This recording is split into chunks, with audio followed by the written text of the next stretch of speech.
So I found out why this keyboard's so wonky, or well, the enter key anyway, because it's missing something. Now this keyboard uses the square stems, and it's missing. Well, this piece, where is it? Oh, right here. This piece right here. And I got this out of another keyboard.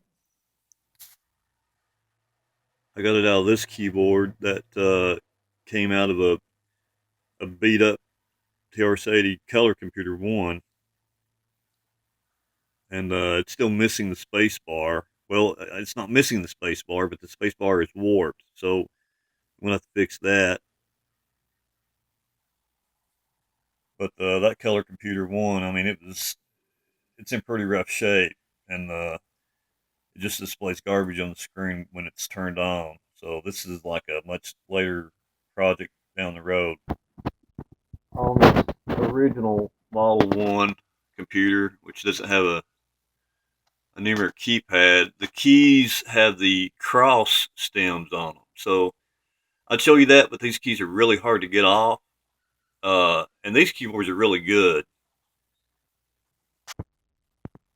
All right, so back to the original Model 1 that I was talking about with the numeric keypad. Uh, so like I was saying, okay, so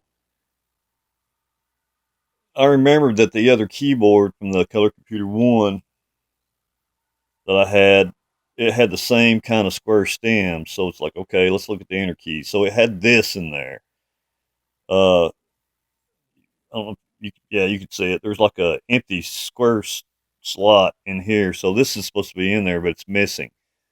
So that's why the enter key is so it's unstable. Uh, I could just go ahead and use this in there, but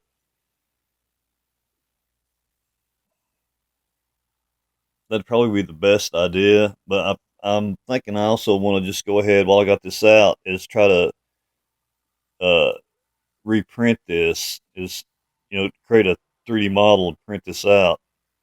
While I got it out and look at it. So I'm going to attempt that. But first, I'm going to check on Thingiverse and see if it exists there. Because if it already exists, then I don't have to try to model it. Hey, that's an idea.